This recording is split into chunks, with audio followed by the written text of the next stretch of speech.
여호수아 강의 34번째 시간, 여호수아 22장 1절에서 9절 하나님 말씀입니다. 서론으로 드릴 말씀은 이제 크리넥스, 포스트잇, 바세린, 버버리 코트, 폴라로이드, 스카치 테이프, 이런 어떤 브랜드들은 이제 이미 소비자들에게 고유명사가 아니라 보통 명사처럼 사용되고 있습니다. 보통 명사로 사용될 만큼 강력한 이제 자리를 잡은 이 브랜드가 되기 위해서는 시간, 역사성이 필요한 것이죠. 그러나 대부분의 브랜드가 끝까지 살아남지 못하고 망가지는 이유는 무엇일까요? 멀리 보고 긴 호흡을 유지해야 되는 브랜드가 단기간의 성과라는 가치에 타협하고 그 정체성을 잃어버릴 때 이제 보통 명사로 남는 브랜드가 되기를 어렵다라고 합니다. 차별화는 무언가를 희생한 대가로 주어지는 것이지 무언가를 더해서 주어지는 것이 아니다라는 것이 이 브랜드들을 통해서 우리가 알 수가 있습니다. 실제로 이제 버버리 코트 회사 있지 않습니까? 이 버버리라는 회사가 코트만 파니까 이제 수익이 떨어지는 거예요. 그래서 전 세계 라이센스를 주고 그 나라에 적합한 버버리 코트 외에 다른 어떤 제품들을 많이 생산을 했습니다. 그렇게 되었을 때 이제 브랜드의 정체성과 상관없는 일관성과 통일성을 잃은 다양한 상품이 전 세계에 쏟아져 나오기 시작했어요. 결과는 참패였습니다. 그래서 이제 2006년에 무언가 잘못되어 가고 있다는 것을 알아챈 버버리의 새로운 CEO는 모든 전략을 이제 다시 버버리 코트라고 하는 기본과 본질에 집중하기 시작하면서 이제 버버리의 정체성과 역사성을 지키면서 동시대의 감각을 놓치지 않으려는 시도 끝에 브랜드를 다시 정상 궤도에 올려놓았다라고 하는 것입니다. 즉 우리가 인생을 살다 보면 우리가 하나님 앞에 이제 보통 명사가 되기까지는 우리의 이익과 또 사명이라고 하는 것 앞에서 이제 부딪힐 때가 있는데 이 순간이 바로 우리가 하나님 앞에서 이제 보통 명사와 같은 믿음의 대명사가 될 수 있는 어떤 그런 중요한 시금석의 역할을 우리의 적용과 또 우리 현실이 부딪힐 때 끝까지 우리의 정체성을 잊어버리지 않을 때 우리가 하나님 앞에서 믿음의 보통 명사로 이제 일컬음을 받을 수 있다라고 하는 것입니다. 오늘 본문의 르우벤, 갓, 므낫세 지파의 군사들은 자신이 요단 동편 땅을 이미 분배받았음에도 불구하고 7년이라고 하는 지난한 세월을 가족과 헤어져 살면서 모든 지파가 땅을 분배받고 심지어 지난주에 다룬 이제 레위인까지 자신들의 땅을 분배받은 이후 모든 사명을 다 마친 후에야 이제 자신들의 가족이 있는 땅으로 돌아가게 되는 것이죠. 이들을 보면서 우리는 하나님과의 약속을 하기는 쉽지만 그 약속의 진정성을 검증받기까지는 이제 세월이라는 것이 반드시 필요하다라고 하는 것에 이제 도전을 받게 됩니다. 저는 오늘 요단 동편의 세 지파의 기항을 다루는 이 본문을 가지고 적용이라는 제목으로 세 가지로 함께 은혜 받기를 원합니다. 첫 번째는 이제 7년의 적용이라고 하는 것이죠. 우리 1절에서 4절 말씀 우리 다 함께 한번 읽어 보겠습니다. 그때 여호수아가 르우벤 사람과 갓 사람과 므낫세 반지파를 불러서 그들에게 이르되 여호와의 종 모세가 너희에게 명령한 것을 너희가 다 지키며 또 내가 너희에게 명령한 이 모든 일에 너희가 내 말을 순종하며 오늘날까지 날이 오래도록 너희가 너희 형제를 떠나지 아니하고 오직 너희의 하나님 여호와께서 명령하신 그 책임을 지키도다. 이제는 너희의 하나님 여호와께서 이미 말씀하신 대로 너희 형제에게 안식을 주셨으니 그런즉 이제 너희는 여호와의 종 모세가 요단 서쪽에서 너희에게 준 소유지로 가서 너희의 장막으로 돌아가되. 자, 그때라고 합니다. 1절에 그때가 언제죠? 자, 이스라엘의 지파들이 모두 자신이 거주할 땅을 배정받고 레위인까지 살 곳을 분배받은 이후였습니다. 주목할 것은 그때까지 이미 자신들의 요단 동편 땅을 분배받고도 언제나 이스라엘의 치열한 정복 전쟁에 목숨을 걸고 항상 최전방에 섰던 그들이었습니다. 1절에는 분명히 그들이 먼저 여호수아를 찾아가지 않고 여호수아가 세 지파를 먼저 불렀다라고 기록되어 있습니다. 물론 여호수아도 눈치가 보였겠죠. 그들은 여호수아와 형제들에게 전에 한 약속을 충실하게 잘 지키고 있는 모습을 볼 수가 있습니다. 사실 이 가나안 정복 전쟁과 분배에 소요된 7년의 시간은 많은 것들을 이야기해 주고 있습니다. 영적인 진실성은 시간 속에서 반드시 증명받게 되어 있습니다. 적어도 여호수아서에서 이 세 지파의 모습은 칭찬받을 만하고 여호수아 이스라엘 백성들 역시 그들의 긴 시간 속에서 검증된 영적인 진실성을 인정해 주고 있다라고 하는 것입니다. 저는 지난 3월 11일 이제 창립되고 두 번째 설교에서 이들의 이제 이 약속, 이 세 지파와 여호수아 간의 언약의 의미를 설교한 바 있습니다. 우리 1장 14절 말씀 또 한번 같이 읽어볼까요? 시작. 너희의 처자와 가축은 모세가 너희에게 준 요단 이쪽 땅에서 머무리려니와 너희 모든 용사들은 무장하고 너희 형제보다 앞서 건너가서 그들을 돕되. 말씀 그대로 그들은 행했습니다. 비록 사랑하는 처와 자식들은 두고 왔지만 용사들은 가족을 돌보고 일을 해서 먹여야 살려야 할 처자와 가축은 놔두고 형제들을 위하여 언제나 목숨을 걸고 누구보다 앞서서 최전방을 지켜왔습니다. 하나님의 은혜로 가나안 정복 전쟁과 가나안 땅의 분배가 7년에 걸쳐서 마무리가 되었어요. 그러나 그 7년 동안 처자를 놔두고 이미 분배받은 옥토가 있음에도 불구하고 형제들의 전쟁을 위해서 언제 죽을지도 모르는 전쟁의 최전방에서 전쟁을 치렀던 이 세 지파의 마음은 어땠을까요? 하고 싶은 말도 많았고 돌아가고 싶기도 했겠지만은 이들은 하나님과 영적 지도자 그리고 형제들과의 약속을 신실하게 잘 지켜내었습니다. 성경은 이들의 이런 적용을 보고 3절에서 오늘날까지 날이 오래도록 너희가 너희 형제를 떠나지 아니하고 오직 너희 하나님 여호와께서 명령하신 그 책임을 지켰다라고 기록하고 있습니다. 한마디로 얘기해서 인정을 듬뿍 받고 있는 것이죠. 또한 4절에서 이제 모든 전쟁을 마치고 이제 안식을 주었으니까 가족들의 품으로 돌아가라고 여호수아는 말하고 있어요. 순종과 명령과 책임이라는 이 세 단어가 이 세 지파에게 있어서 매우 중요한 가치였다는 것을 알 수가 있어요. 그들은 하나님의 말씀과 영적 지도자의 명령에 순종했고요. 모든 전쟁이 그치고 안식이 올 때까지 책임 있게 행동했다라고 하는 것입니다. 제가 서론에서 이 버버리 코트 회사의 예를 말씀드렸어요. 코트 회사도 자신의 이익과 가치가 충돌할 때 이제 다시 이익보다 가치를 선택함으로 정상 궤도에 올려놓을 수 있다고 말씀드렸습니다. 하물며 하나님의 백성이 자신들의 이익과 하나님의 가치가 충돌할 수 있는 상황 가운데 어떻게 행동해야 되는지는 너무나도 분명한 것입니다. 요단 동편은 굉장히 좋은 땅이었습니다. 이를테면 좋은 아파트를 사놓고 입주 못하고 계속 밖을 떠돌 수밖에 없는 그런 상황이었습니다. 이해가 되십니까? 그래도 그들은 이 전쟁이 하나님의 백성으로서 반드시 치러야 할 전쟁이었고 하나님과의 약속이었으므로 끝까지 7년 동안 그 전쟁을 책임성 있게 수행했다라고 하는 것이죠. 자신의 생명 앞에서 명령을 끝까지 사수하는 것은 결코 쉬운 일이 아닙니다. 지금으로부터 500년 전 1592년경 500여 년 전 4월 13일 일본의 이제 외구의 고시니 유키나가가 이끄는 800여 척의 배가 임진왜란이라는 이름으로 부산에 상륙했습니다. 다음날 임금이었던 선조는 보따리를 싸서 바로 명나라로 향했습니다. 놀라운 것은 당시에 천리길이 넘었던 한양까지 왜구는 20일 만에 도착했다라고 해요.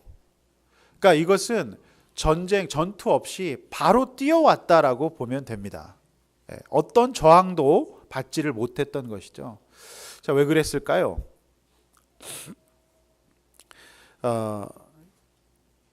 백성들이 어떻게 되든 말든 경상좌수영 박홍이라는 사람은 800척의 왜군을 보자마자 자신은 왕을 지켜야 한다며 서울로 가버렸습니다. 또 울산 병영의 이각 장군은 그 왜군의 800척의 배를 보자 자기 첩하고 관물 비단을 싣고 도망갔어요. 이래서 왜군이 20일 만에 뛰어서 어떤 저항도 받지 않고 한양을 접수할 수 있었다라고 하는 거예요. 놀랍지 않습니까? 현대사회에서도 불행히도 마찬가지였는데요. 6.25 전쟁이 나고 이틀 후에 대통령은 제일 먼저 피난을 갔는데 대전 쪽으로 피신을 해놓고서 방송에서 자신은 서울을 사수하고 있다고 말했고 국민들은 그 말을 믿었어요. 그러나 다음날 보니까 장관들이며 국회의원들이 다 도망갔죠. 그러니까 뒤늦게 이제 국민들이 한강을 건너려고 할 때 한강 다리가 폭파되었고 거기서 수백 명이 죽었다라고 합니다.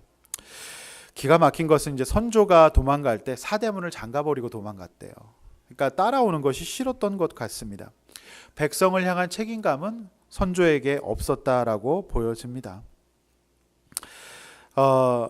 저를 아는 동료 선후배 사역자들은 제가 한 교회에서 13년을 부교육자로 사역한 것을 참으로 기이하게 많이 여겼습니다. 너 아직도 그 교회에 있냐? 그것이 저에게 전하는 늘 인사였어요. 저도 신기합니다. 제 성격에 그렇게 하기 힘든데. 근데 이제 물론 힘들 때도 많았습니다. 저보다 힘든 상황 가운데 다른 사람들의 영혼 구원을 위해서 애쓰고 있는 형제들을 보면서 함께 거할 수 있었습니다. 최전방에서 세 지파가 싸웠듯이 저는 언제나 최전방이었던 것 같습니다. 김은중이라고 하는 목사님과 둘이서 장례를 수도 없이 치루었는데 김은중 목사님의 부모님 장례를 맞아서는 갈 사람이 없어서 제가 갔습니다. 그리고 청소년부의 사역과 가치를 세워나갔고 휘문의 작은 방에서 자매 한 명을 데리고 열심히 큐티책을 만들었습니다. 또 수많은 신방을 다녔습니다. 수많은 수련회와 빕스 캠프를 다녔습니다. 제가 이렇게 싸울 수 있었던 것은 하나님의 은혜 때문이었는데 무엇보다도 공동체 지체들과 약속 때문이었던 것 같아요. 어떤 아이가 있었는데 그 아이가 정말 나는 이 집을 나가고 싶다고, 이 집에서 못 살겠다고, 나는 이 학교를 안 다니고 싶다고, 그만 다니고 싶다고, 저 학교를 그만두겠다고 하는 이 아이들에게 저는 그렇게 권면했습니다. 버티자. 목사님도 잘 버티고 너희들을 위해서 나의 시간과 젊음을 쏟아붓겠다. 절대 내가 먼저 사표를 던지지 않겠다라고 했습니다. 그래서 우리 아이들이 정말 또 많은 집사님들이 나가라고 할 때까지 붙어있는 적용을 했습니다. 그러나 오늘 말씀처럼 그때 영적 지도자인 여호수아가 돌아가라고 한 것처럼 저에게도 그런 날이 왔고 하나님의 뜻으로 받아들이고 오늘 이렇게 돌아오게 되었습니다. 저는 부교육자 생활을 21살 때부터 시작했습니다. 그래서 24년간 사역을 했는데요. 저희 가족들은 늘 두고 사역지에 저만 있었습니다. 금요일 날 집사람과 부부 목장에서 나눔을 하는데 저는 늘 나가 있었고 자신과 아이들만 따로 예배를 드렸다라고 집사람이 나눔했어요. 그런데 이렇게 우리가 돌아와서 개척을 하게 되니까 날마다 남편 설교를 듣고 양육에 참석하는 일이 낯설다라고 나눔했습니다. 저도 가끔 낯섭니다. 네. 남편과 교회만 같이 다녔지 교회에서 이제 남편을 본 일이 없는데 이제 아둘람 교회에서 처음으로 같이 지내고 있다고 남편 설교도 대예배 때 간혹 올라오면 들었었지 한 번도 그 부서에 가본 적은 없었다라고 집사람이 얘기했습니다. 그동안 사모로서의 역할을 망각하고 있었던 것이 아닌가 싶은 생각이 들고요. 남편이 사역 중독이라고 생각했었는데 이제 아둘람에서 변해가는 분들을 보시면서 이제 생각이 조금씩 달라지고 있다라고 말했습니다. 특별히 우리 곽 집사님의 변화가 너무 기쁘고 각자의 스토리를 듣다 보니까 형식적인 기도가 아니라 진심으로 중보하는 마음이 들었다라고 이야기하였습니다. 사실 이런 점은 저도 양육을 하면서 많이 느꼈습니다. 사실 제가 아내랑 함께 양육을 받아본 적이 없죠. 아니 아내를 지도해 본 적이 없습니다. 그런데 제가 아내의 숙제에 제가 피드백을 써주는 것이 얼마나 오글거리든지. 주일 아침이면 제 사무실에서 수아가 주보에 스테플러를 찍고 요한이가 그것을 접고 있습니다.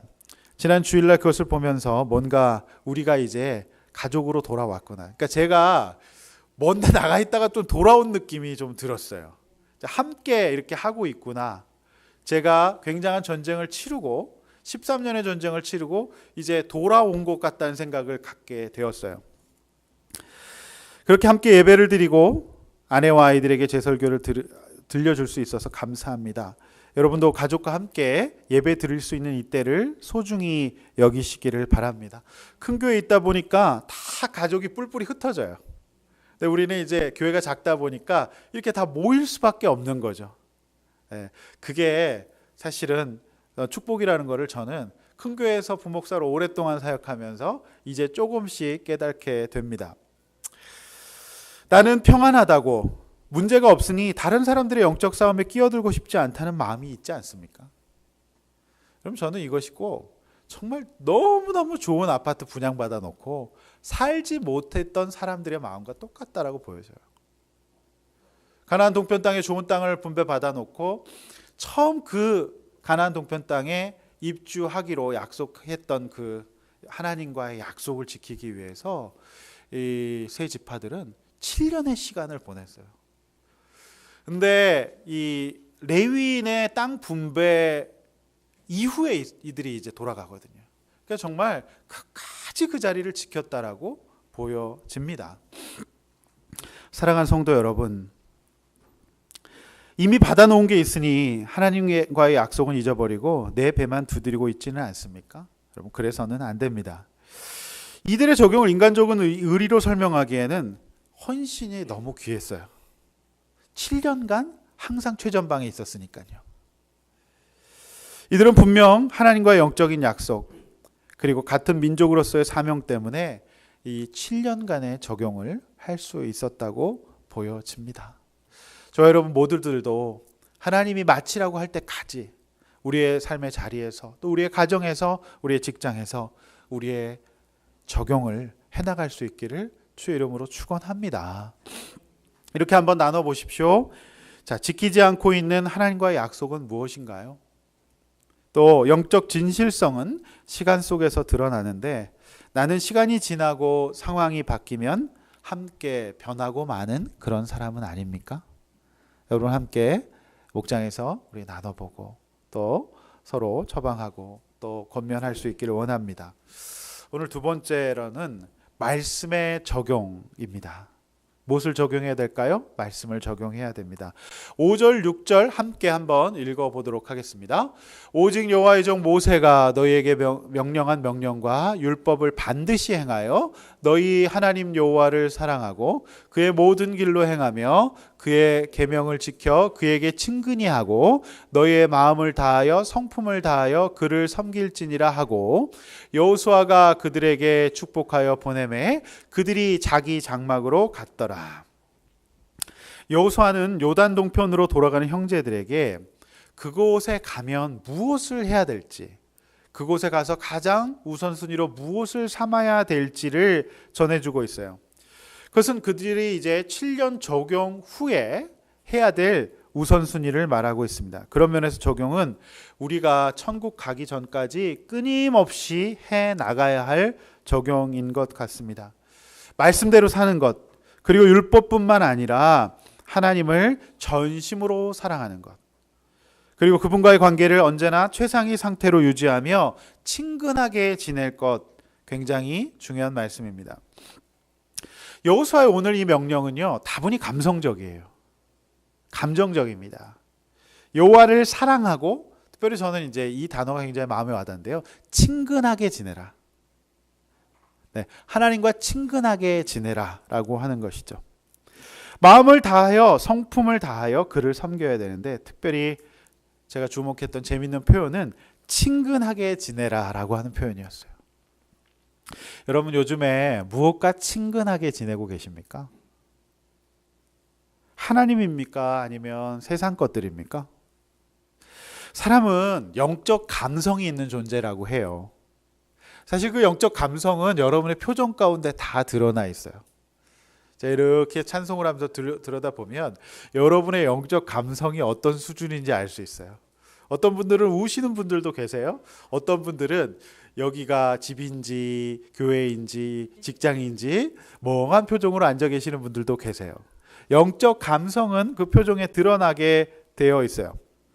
영적 타락에는 언제나 이런 정서적인 타락이 있었어요. 하나님께 대한 어떤 친밀한 마음, 따스한 마음이 없어진다라고 하는 거죠. 하나님을 친근히 여기고 기뻐하며 즐거워하는 것이 굉장히 중요한 것입니다. 그러므로 요단 동편은 왜 가야 하는 곳일까요? 그것은 그저 잘 먹고 잘 살기 위해서 가는 곳이 아니에요. 뭔가 색다른 재미와 안정을 위해서 가는 것이 아닙니다. 별 인생이 없습니다. 사실 모든 우리의 인생은 동편이나 서편이나 똑같아요. 사는 곳이 중요한 것이 아니라 내가 어떤 마음으로 세상을 살아가느냐, 그것이 중요한 것이지 동편이나 서편이나 인생의 본질은 동일합니다. 그곳에 가는 이유는 하나님과의 관계를 최우선 상태로 유지하고 흔들림 없는 신앙생활을 위해서 가는 곳이어야 합니다. 이 모든 결정에는 우선순위가 확보되어야 있어야 했고요. 그래야만 그들의 인생이 망가지지 않을 수 있습니다. 다행히 훗날 이제 신약의 계시록 마지막에 7장 5절 6절은 이들 르우벤, 갓, 므낫세 지파가 하나님의 입맞은 자 중에 들어갔다라고 기록하고 있어요. 예. 저는 목회를 하면서 하나님 기뻐하시는 목회란 무엇인가를 생각하게 됩니다. 그것은 다른 것이 아니에요. 외형에 있는 것이 아니라 목사서부터 성도에 이르기까지 영적 감성이 풍부해져서 정말 예수를 잘 믿는 것이라고 생각합니다. 우리가 무슨 대단한 개혁을 위해서 있는 것도 아니고 큰 외연의 확정을 위해서 있는 것도 아닙니다. 지금 우리가 이곳에서 신앙생활하는 이유는 단 한 가지, 이전보다 신앙생활을 더 잘하기 위해서 우리가 이곳에 있는 것입니다. 더욱더 내 안의 연약함과 죄를 두려워하면서 회복되어야 할 신앙이 회복되는 것이 가장 중요한 것이지 다른 것이 중요하지 않습니다.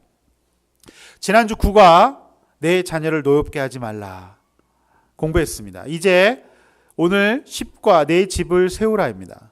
우리가 이곳에서 신앙생활을 해야 되는 이유는 부부관계와 가정이 회복되어야 하기 때문입니다.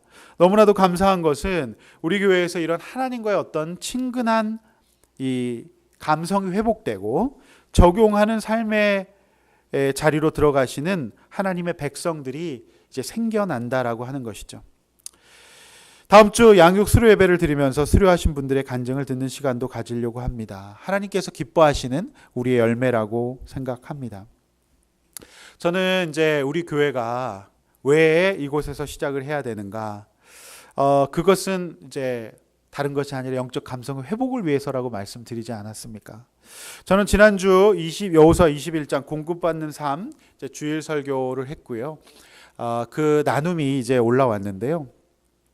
물론 수요일날 한번 읽었는데 수요일날 한번 읽기에는 너무 아까워서 한 번 더 읽어드리려고 합니다. 네. 지난주 말씀을 듣고 어떤 집사님이 이렇게 나누셨습니다. 영적 레위인으로서 막 들어선 것 같습니다. 이제 곽 집사님의 신방과 남편분의 교회 인도되는 것을 보면서 소망을 품게 되었습니다. 엄마와 관계가 안 좋았는데 병원 모시고 가는데 엄마가 난생 처음 저에게 사랑한다는 말을 하시며 성질대로 키워서 미안하다라고 말씀하셨습니다. 양육을 받고 집에 가보니 환기를 안 시켜서 쾌쾌한 냄새가 났습니다. 화가 났지만 억누르고 있는데 굶었다고 빵을 사달랜다 종류를 말해가며 말씀해서 그래서 나가서 사가지고 왔더니 이제 빵을 안 먹고 밥을 먹는다고 했습니다. 부랴부랴 밥해 먹이고 환기하고 욕실 청소까지 했습니다. 나와는 상반된 모습이었습니다. 참 감사하고 이게 다 하나님의 공급하신 것 같습니다. 이게 어떤 영적 감성의 회복 아니겠습니까? 또 한 집사님이 이렇게 나누셨어요. 바울 영화를 보고 목사님 말씀을 들으며 믿음에 대해 많은 생각을 하게 됐어요. 주일 성수엔 타협이 없다는 목자님 말씀 듣고 하나님 운송으로 받고 주일 성수를 할 수 없는 정규직 전환을 안 하기로 적용했어요. 아파트 입주금을 마련해서 반드시 돈이 필요하긴 하지만 며칠 전 요셉의 큐티 나눔을 보며 더욱 확신하며 결단하고 사장님께 말씀드리고 격리 직원에게 11월까지 정산해달라고 했습니다. 그런데 며칠 후에 사장님이 따로 부르시더니 한 달 쉬고 복직하라고 했습니다. 그동안 우리 회사의 비정규직이 퇴사하고 복직한 경우가 단 한 번도 없었는데 저에게 복직하라고 약속해 주셔서 이제 한 달간 마음 편히 놀게 되었어요. 진짜 레위인으로 살기로 했더니 하나님이 공급해 주시는 경험이었습니다. 정규직으로 전환하면 월급도 많고 월차도 쓰고 퇴직금도 있지만 주일 성수를 못하게 하니 이제 교회 나오기 시작한 남편이 나 없이 교회 갈 리 없어서 적용했더니 하나님께서 후히 베푸심을 경험하게 하셨어요. 아둘람 공동체의 기도 덕분이에요. 이렇게 나누어 주셨어요. 또한 지난 주간 열왕기상 솔로몬의 일천 번제와 성전 건축 본문을 묵상하신 집사님의 나눔도 읽어드립니다. 다윗이 전쟁으로 성전 건축을 못하고 기다리니 태평을 주셔서 말씀대로 솔로몬 때에 성전 건축을 할 때가 이릅니다.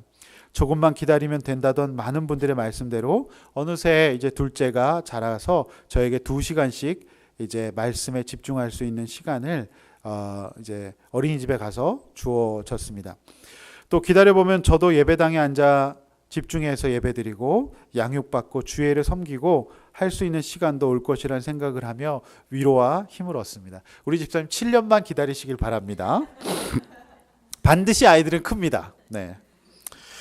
솔로몬이 성전 건축을 위해 대가를 치렀는데 오늘 커피숍에 왔더니 지갑을 놓고 와서 다시 집에 갔었습니다.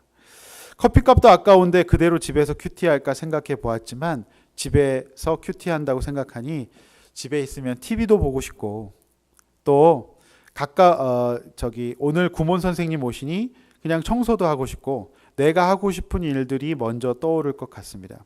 그래서 오늘도 커피값 지불하고 커피숍에서 시간을 보내며 잔잔히 큐티책을 붙들고 있습니다. 아마 집이었다면 큐티는 20분 만에 끝났겠죠. 이렇게 나누어 주셨어요. 우리 집사님들의 나눔이 너무 귀하죠. 자, 오늘날의 일천 번제가 무엇인지, 레위인으로서 사는 것이 무엇인지를 저는 확실하게 보여줬다라고 생각합니다. 오늘날의 레위인은요, 저처럼 가운 입는 사람이 아닙니다. 오늘 이제 성찬식 때문에 제가 가운을 입었는데 더워요. 성가대 가운 입고 사는 사람을 레위인이라고 얘기하지 않아요. 그리고 홀리보이스를 내며 주여 주여 하는 사람을 거룩한 레위인이라고 하지 않습니다. 제가 볼 때 레위인은 빵 사오는 레위인입니다. 그런데 빵 안 먹는다고 해서 다시 밥 차리는 것이 레위인입니다. 큐티를 위해서 지갑을 가지러 귀찮지만 다시 집으로 가서 하나님과의 교제 시간을 확보하는 것이 레위인이에요. 지갑 가지러 가는 레위인. 정규직마다 하고 비정규직을 자처하는 레위인. 이들이 바로 레위인이 아닌가 싶어요. 전 특별히 이제 큐티하기 위해서 커피값을 지불하고 분위기를 사는데 감성을 회복하기 위해서 그 집에 있으면 그 감성이 안 살아나잖아요. 근데 지갑을 안 갖고 왔어. 근데 지갑을 가지러 가서 다시 그 하나님과 영적 감성을 위해서 시간과 공간을 투자하는 거. 여러분 그건 제가 볼 때 정말 레위인의 적용이라고 생각합니다. 자, 그런 게 적용이고 그런 것이 바로 이제 하나님 앞에 드려지는 적용이라고 생각합니다. 이 새로운 아둘람 공동체에서 하나님을 사랑하고 마음을 다하고 성품을 다하고 그와 친밀하고 섬기는 레위인들이 있는 우리 교회는 분명 축복된 교회인 줄로 믿습니다. 수많은 교회 중에 우리 교회가 또 하나로 존재해야 될 이유는 하나님을 더 친밀히 마음과 성품을 다하여 섬기기 위함입니다. 작은 공동체에서 이런 변화가 일어난다면 분명 요단 동쪽에서의 삶은 하나님께서 기뻐하시는 삶이 될 줄로 믿습니다. 목사인 저부터 모든 성도에 이르기까지 더 깨어서 예배가 회복되고 더 거룩하고 친근하게 신앙생활할 수 있는 영적 감성이 터지는 그런 우리 공동체 되시기를 주님의 이름으로 축원합니다. 할렐루야. 이렇게 한번 나눠보십시오. 요즘 하나님보다 더 친근하게 지내는 대상은 무엇인가요? 텔레비전인가요? 핸드폰인가요? 친구인가요? 쇼핑인가요? 뭘 더 친근하게 지내고 계십니까? 자, 어디를 가든지 동편이든 서편이든 하나님이 우선순위가 되고 있습니까? 네, 이거 한번 꼭 나눠보시기를 바랍니다. 마지막 세 번째는 나눔의 적용이 되겠습니다. 자, 9절에서 7절 다 함께 한번 읽어보겠습니다. 므낫세 반지파에게는 모세가 바산에서 기업을 주었고 그 남은 반지파에게는 여호수아가 요단 이쪽 서쪽에서 그들의 형제들과 함께 기업을 준지라. 여호수아가 그들을 그들의 장막으로 돌려보낼 때에 그들에게 축복하고 말하여 이르되 너희는 많은 재산과 심이 많은 가축과 은과 금과 구리와 새와 심이 많은 의복을 가지고 너희의 장막으로 돌아가 나가서 너희의 원수들에게서 탈취한 것을 너희 형제와 나눌지니라 하매 루벤 자손과 갓 조산과 므낫세 반지파가 가나안 땅 실로에서 이스라엘 자손을 떠나 여호와께서 모세에게 명령하신 대로 받은 땅 곧 그들의 소유지 길르앗으로 가니라. 므낫세 지파는 7절 말씀대로 반으로 나누어서요, 므낫세 반지파가 되었죠. 그래서 요단 동편 서편 땅으로 나누어서 분배를 받았습니다. 그래서 므낫세 반지파죠. 그들에게 기업을 주고 여호수아는 축복했습니다. 말뿐만이 아니었는데요, 8절 말씀처럼 많은 재산과 심이 많은 가축과 은과 금과 구리와 새와 심이 많은 의복을 가지고 장막으로 돌아갔다라고 오늘 설명하고 있습니다. 그것들이 다 어디서 나온 것이죠? 자, 모두 가나안 정복 과정에서 얻은 탈취물들이었어요. 자, 이들과의 전쟁에 목숨을 걸고 참전하였으므로 이들이 이런 보상을 받는 것은 당연한 일이죠. 그렇지 않습니까? 더 큰 보상이 있다고 저는 생각해요. 그러나 정말 더 큰 보상은 물질적인 것도 있겠지만 이들이 하나님과의 언약을 은혜로 감당했던 그 영적 경험이라고 저는 생각합니다. 너무너무 소중한 거예요. 이거는 적용해보고 사람을 살려보고 정말 끝까지 인내하면서 그 시간을 겪어낸 사람만 가질 수 있는 성취감입니다. 7년간의 긴 시간이었지만 저는 사명을 완주했다는 데에서 오는 영적 성취감과 경험이 더 큰 선물이 아닐까 싶습니다. 사랑하는 성도 여러분, 제가 13년 동안 겪은 수많은 경험들과 은혜들은 금은 보아봐 바꿀 수 없는 귀한 것들이었어요. 저는 그곳에서 목회를 배웠고 사람을 살리는 것을 배웠고 실제로 사람들이 변화되는 것을 보아왔어요. 그러므로 저는 너무 많은 선물을 이미 받은 것입니다. 많은 목사님들이요, 어떻게 목회해야 될지를 계속해서 세미나를 통해서 고민하고 계시더라고요. 제가 이제 동창회에 가서 봤는데 우리는 아무 걱정을 하지 않잖아요. 어떻게 하면 되는지 이미 다 알아요. 그런데 많은 목사님들이 어떻게 설교해야 되는지, 어떻게 양육해야 되는지 아직도 그걸 잡지 못해서 고민하고 계셔요. 저는 그런 면에 있어서 굉장히 큰 귀한의 선물을 받았다고 믿습니다. 할렐루야.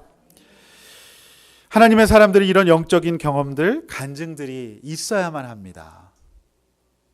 그 간증이 있어야만 해요.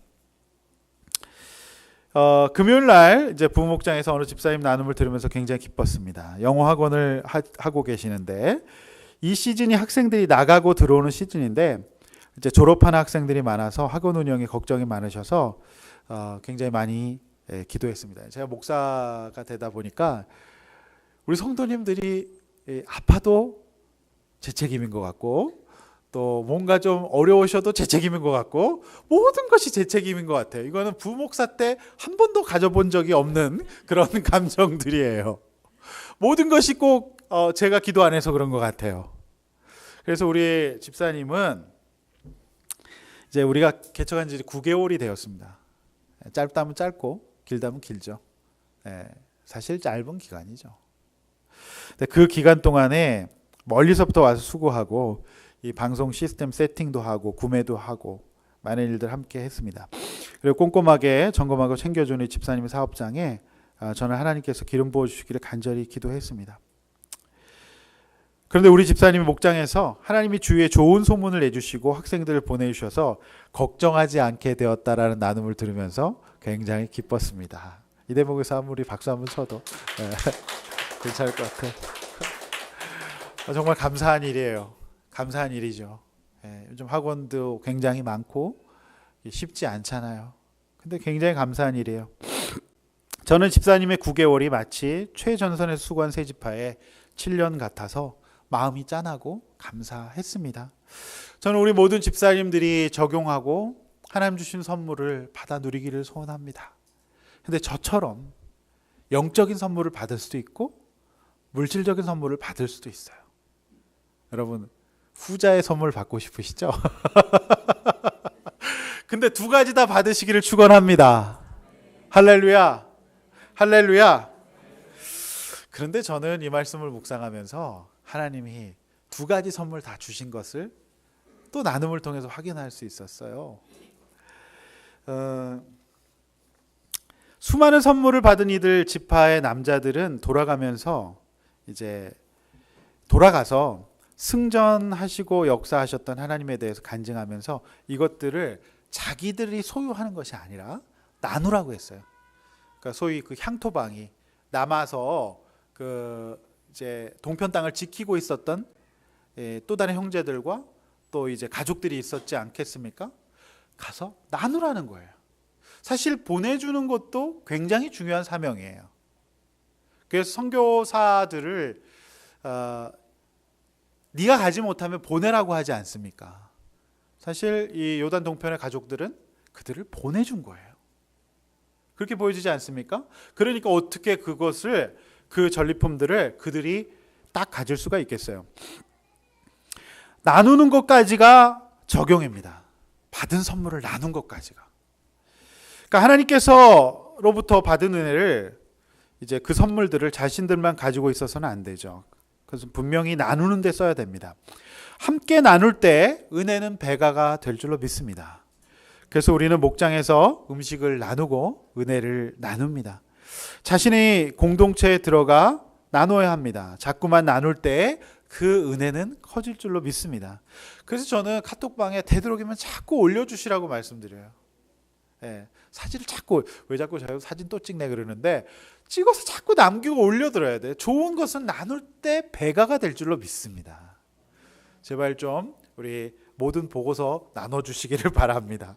간절히 사모합니다. 읽어드리고 싶습니다.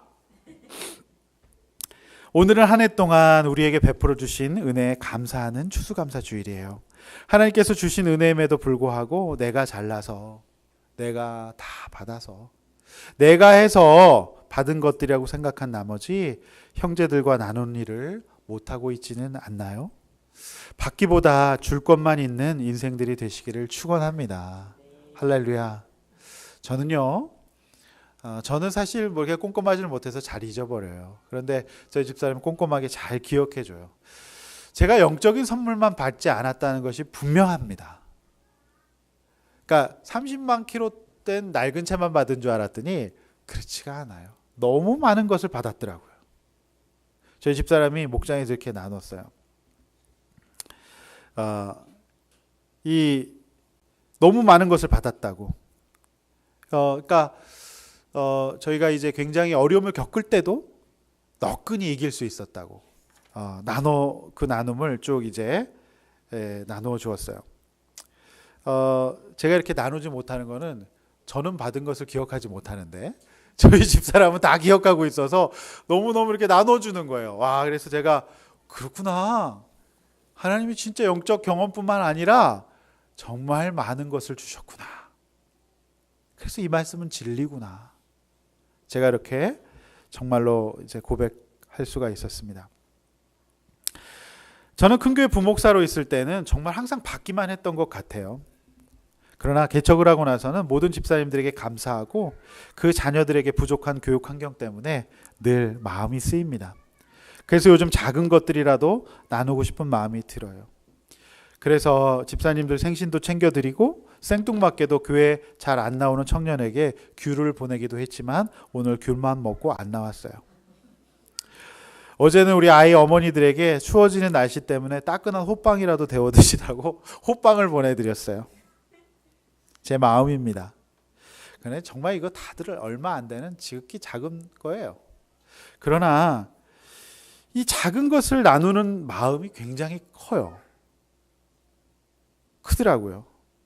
여러분도 그 나눔의 기쁨을 누려보시기를 축원합니다. 우리 공동체에는 늘 우유를 나눠주시는 우리 집사님이 계세요. 덕분에 많은 분들이 맛있는 우유를 먹을 수 있습니다. 집사님도 힘든 삶을 살아오셨지만 뭐라도 나누고 싶은 마음에서 그렇게 하시는 것이 아니겠습니까? 이미 우유의 맛을 들여버린 우리 아이들은 우유가 떨어지면 우유를 사오라고 난리를 피우고 있어요.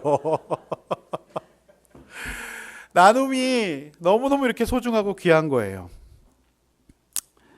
위에서 이순신, 제가 이제 임진왜란을 언급했었는데요. 거기에 맹장이었던 그 이순신을 빼놓을 수 없죠. 당시 그 관료들은 말씀드렸듯이 도망갔고요. 자신들의 공을 쌓는 데만 열을 올렸다고 해요. 그러나 우리 이순신 장군은 백성들을 사랑하고 그와 함께 나누기를 좋아했다고 해요. 이순신은요, 그렇게 지체가 높았는데도 불구하고 늘 부하들과 함께 밥을 먹어서 목장을 했던 거죠. 그리고 대화 나누기를 즐거워했고 함께 노래를 듣거나 부르기도 하고 활쏘기도 함께 해서 늘 소통했다라고 해요. 그리고 부인의 생일을 챙겨줬다고 해요. 그 바쁜 와중에도. 그럼 500년 전에 부인의 생일을 챙겨주는 로맨틱 가이가 어디 있겠습니까? 대단하죠. 더 한 발자국 더 나아가서 이순신 장군은요, 부인뿐만 아니라 어머니는 말할 것도 없고 자식, 조카, 친척 등 가족들 모두를 챙겼고 가정에 매우 충실한 삶을 살았다라고 해요. 승리한 전쟁에서도 그는 늘 공을 자신에게 돌리지 않고 자신과 한 부하들에게 돌려서 자신은 승진하지 못하고 이 부하들만 승진하는 일이 아주 많았다라고 해요. 그러니까 나누는 삶을 살았던 것이죠. 지난주 레위인의 땅 분배 본문을 다루면서 하나님께서 묵묵히 사역하고 공동체를 생각했던 우리 모두의 삶을 공급해 주신다고 말씀드렸습니다. 우리가 하나님 앞에서 이렇게 나누는 삶을 살 때, 내 것이라고 생각하지 않을 때, 하나님의 은혜였다라고 고백하면서 가서 함께 나눌 때 우리의 인생은 더욱더 풍성해질 줄로 믿습니다. 할렐루야. 여러분, 이렇게 한번 나눠보십시오. 하나님께서 나에게 은혜로 주신 축복은 무엇인가요? 받은 것을 나누는 삶을 살고 계십니까? 아니면 독점하는 삶을 살고 계십니까? 여러분, 하나님은 분명히 우리에게 우리가 하나님 앞에 언약에 신실하고 성실하게 반응한 만큼 현실의 필요를 채워주시는 분일 줄로 믿습니다.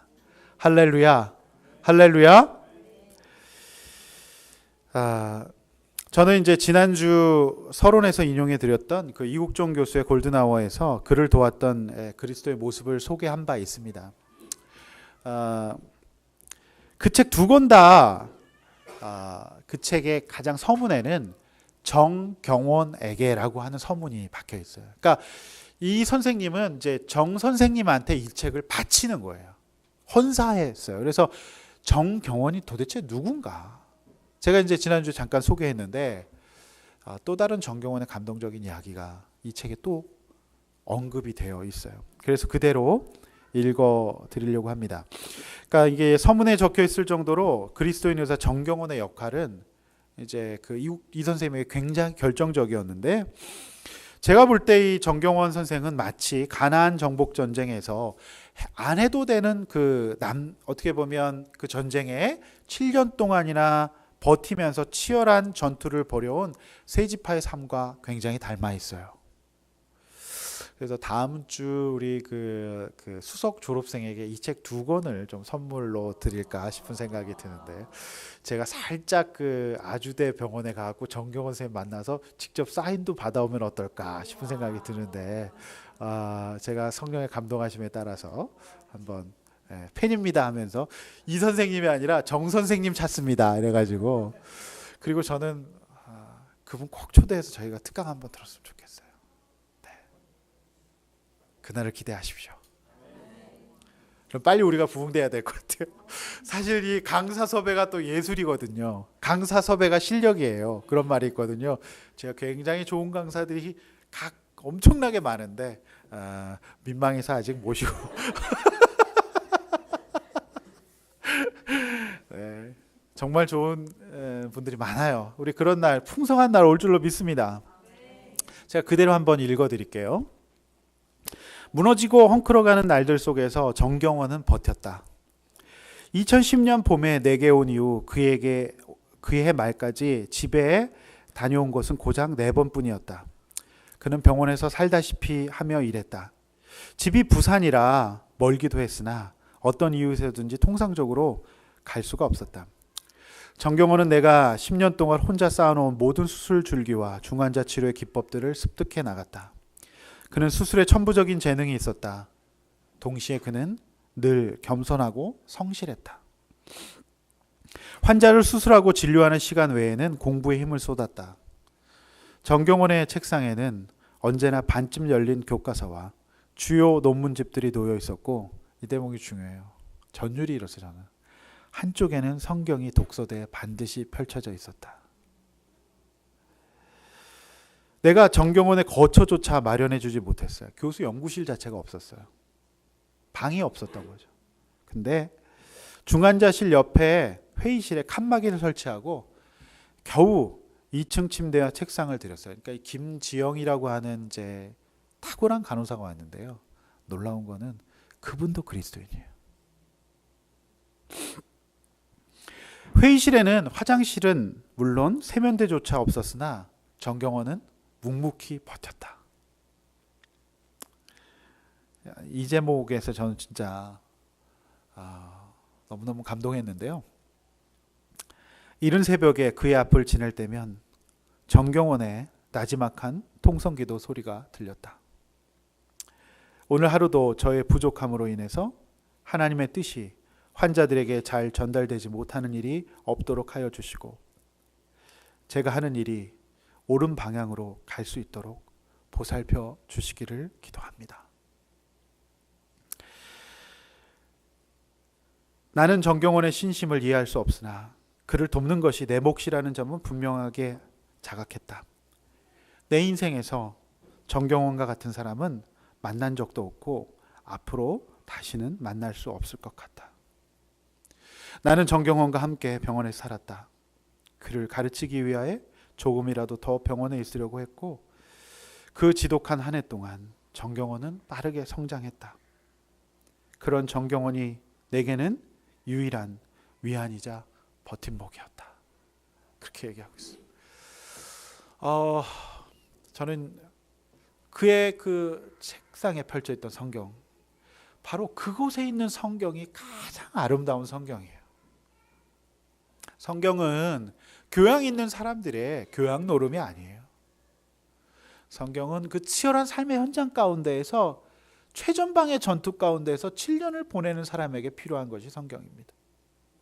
그리고 기도는 나 잘 먹고 잘 살게 해달라고, 우리 애들 잘 되게 해달라는 기도가 아니라 하나님의 뜻이 온전하게 전해지고 내가 그것을 가로막지 않게 해달라고 할 때 하는 기도가 진정한 기도입니다. 많은 사람들은 이 선생님에게 주목합니다. 저도 그런 줄 알았어요. 근데 아니에요.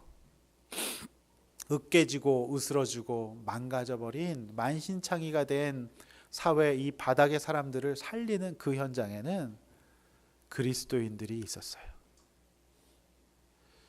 지금도 한 발짝도 나가지 못했다라고 국정감사에서 이 선생님 얘기하셨어요. 변한 것은 없어요. 그러나 그 세월 동안 정경원이라고 하는 의사 선생님과 김지영이라고 하는 그리스도인 간호사가 그곳을 버텼어요. 안 해도 되는 거예요.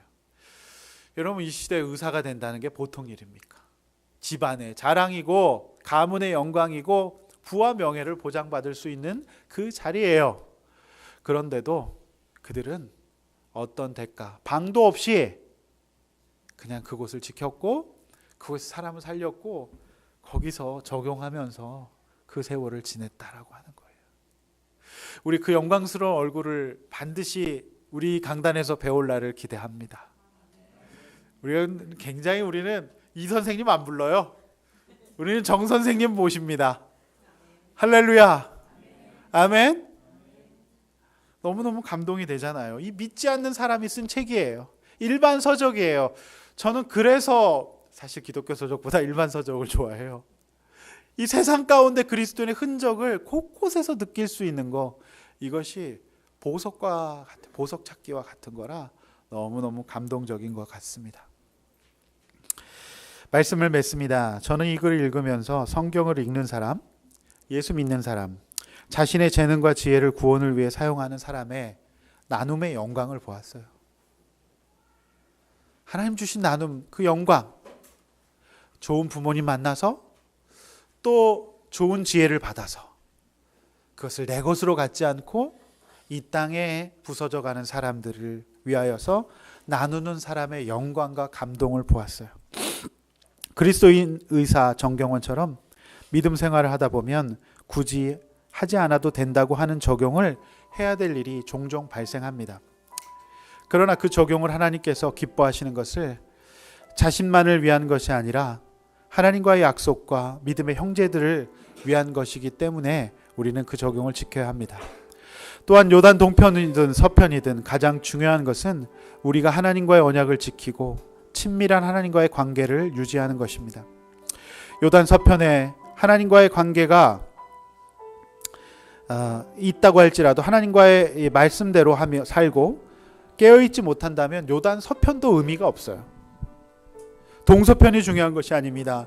나의 우선순위는 늘 하나님과의 관계가 되어야 하는 것입니다. 하나님 반드시 연약하고 수준 낮은 저와 여러분을 아시고 사실 때에 맞는 선물을 너무너무 많이 주셨습니다. 안 주셨다고 얘기할 수 없습니다. 내가 잊어버렸을 뿐, 상대적인 박탈감을 느끼고 있었을 뿐 수많은 것을 주신 줄로 믿습니다. 할렐루야. 그 은혜의 선물을 나만 소유하고 저장하는 것이 아니라 우리 지체들과 함께 나눌 수 있기를 원합니다. 그것이 하나님 눈에 보이는 선물들을 주신 하나님의 뜻인 줄로 믿습니다. 주신 것들에 감사하며 주변 사람들에게 그 은혜를 나눌 수 있는 오늘 풍성한 추수감사주일 되시기를 주의 이름으로 축원합니다.